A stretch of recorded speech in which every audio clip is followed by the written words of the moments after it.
আমাদের এই পৃথিবীতে একটি স্বাধীন সার্বভৌমত্ব দেশ রয়েছে, যে দেশের জনসংখ্যা মাত্র 3 জন। শুনে অবাক হচ্ছেন তাই না? তবে এটাই সত্য। দেশটির নিজস্ব পতাকা, পাসপোর্ট, মুদ্রা সবই রয়েছে। ক্ষুদ্রতম এই দেশটির নাম প্রিন্সিপালিটি অফ সিলান্ডো, সংক্ষেপে একে সিলান্ডো বলা হয়। নিউজ 26 চ্যানেলে আজকের পর্বে আমরা জানব পৃথিবীতে সবচেয়ে কম জনসংখ্যা বাস করা দেশ প্রিন্সিপালিটি অফ সিলান্ডো সম্পর্কে কিছু অজানা ও অদ্ভুত সব তথ্য। তার আগে বলে রাখি, ভিডিওটি যদি ভালো লাগে তাহলে অবশ্যই একটি লাইক এবং চ্যানেলটি সাবস্ক্রাইব করতে একদমই ভুলবেন না। তো চলুন শুরু করা যাক। ইংল্যান্ডের উত্তর সাগরে এই রাষ্ট্রটি অবস্থান। ব্রিটেনের সংখ্যা সমুদ্রের ধারে। ক্ষুদ্রতম এই দেশটির মোট আয়তন 5500 বর্গ কিলোমিটার। দেশটিতে একটি রাজধানী রয়েছে, তার রাজধানীর নামটি হলো HM ফোর্ট রাফোর্স। দেশটিতে ইংরেজি ভাষা প্রচলিত এবং দেশটির মুদ্রার নাম হচ্ছে সিলিন্ডার ডলার। বাইরের কোনো দেশে এই মুদ্রা প্রচলিত নয়। কিন্তু এই দেশটিতে সবচেয়ে অবাক করার বিষয় হচ্ছে যে এই দেশটিতে কোনো মাটি নেই। এই দেশটি আসলে দ্বিতীয় বিশ্বযুদ্ধের সময় ব্যবহৃত একটি সমুদ্র বন্দর। জার্মানির সেনারা যে কোনো সময় ইংল্যান্ডে আক্রমণ করতে পারে, এই আশঙ্কা থেকে ব্রিটিশ সেনাবাহিনী ইংল্যান্ডের উপকূলে দুর্গ বানানোর পরিকল্পনা করে। সেই পরিকল্পনা থেকে উপকূল থেকে 10 কিলোমিটার গভীরে বানানো হয় মাউন্টসেল সি ফোর্ট। এখান থেকে শত্রুদের ওপর নজরদারি চালানো হতো। দ্বিতীয় বিশ্বযুদ্ধ শেষ হলে অন্যান্য অসংখ্য দুর্গের সঙ্গে ব্রিটিশ সেনাবাহিনী এটিকেও পরিত্যক্ত ঘোষণা করে। 1967 সালের 2 সেপ্টেম্বর ব্রিটিশ নাগরিক মেজর পাডস রয় বেটোস ও তার পরিবার এই দ্বীপটিতে বসবাস শুরু করে। তারপরই এই দ্বীপটি একটি স্বাধীন রাষ্ট্র হিসাবে ঘোষণা করা হয়। গত বছরের 2 সেপ্টেম্বর দেশটি সুবর্ণ জয়ন্তী পালন করে।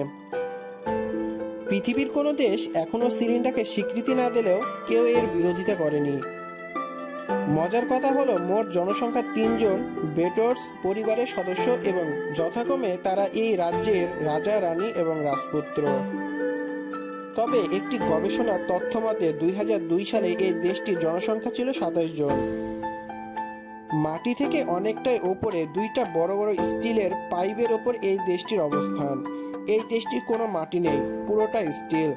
এই দেশটিতে ইংল্যান্ডের উত্তর উপকূলীয় থেকে 10 কিলোমিটার সাগরের ভেতর দিয়ে যেতে হবে। দেশটিতে একটি মাত্র ঘর আপনার চোখে পড়বে, সেটি এই দেশটির রাজপ্রাসাদ। রাজপ্রাসাদে গেলেই দেখতে পাবেন এই দেশটির পতাকা ওড়ানো রয়েছে। এই দেশটিতে একবার অগ্নিকাণ্ড ঘটে, সময়টি ছিল 2006 সালের 23 জুন। বৈদ্যুতিক শর্ট সার্কিট থেকে এই আগুন লাগে, এতে এই দেশটিতে ব্যাপক ক্ষয়ক্ষতি হয়। অগ্নিকাণ্ডের খবর পেয়ে ইংল্যান্ডের উদ্ধারকারী হেলিকপ্টার এসে তাদেরকে উদ্ধার করে। পরবর্তীতে এই দেশটিকে মেরামত করার জন্য 2006 সালে নভেম্বর মাসে আবার এই দেশটিতে তারা ফিরে যায়। এই দেশটির কোনো শত্রু বা বন্ধু রাষ্ট্র নেই। এর পাশাপাশি এখানে গেলে ভ্রমণ করার জন্য কোনো জায়গা পাবেন না। তবে এই দেশটিতে প্রচুর পরিমাণে মাছ পাওয়া যায়, যা পার্শ্ববর্তী দেশগুলো এখান থেকে তারা নিয়ে যায় এবং দেশটির রাজাকেও কিছু ভাগ দিয়ে যায়।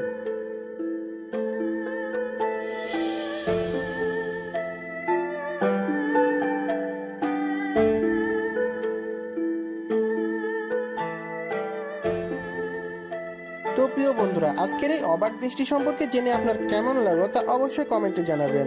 সেই সাথে ভিডিওটি যদি ভালো লেগে থাকে তাহলে একটি লাইক দিতে অবশ্যই ভুলবেন না। তার পাশাপাশি বলে রাখি, আপনি যদি আমাদের চ্যানেলে নতুন হয়ে থাকেন তাহলে চ্যানেলটি সাবস্ক্রাইব করবেন এবং এইরকম আরও নতুন নতুন ভিডিও সবার আগে পাওয়ার জন্য পাশের বেল আইকনটি ক্লিক করে রাখুন। আর আমাদের চ্যানেলের যদি কোনো ভিডিও মিস করে থাকেন তাহলে আগের ভিডিওগুলো দেখে আসতে পারেন। আজ এখানেই শেষ করছি। আল্লাহ হাফেজ।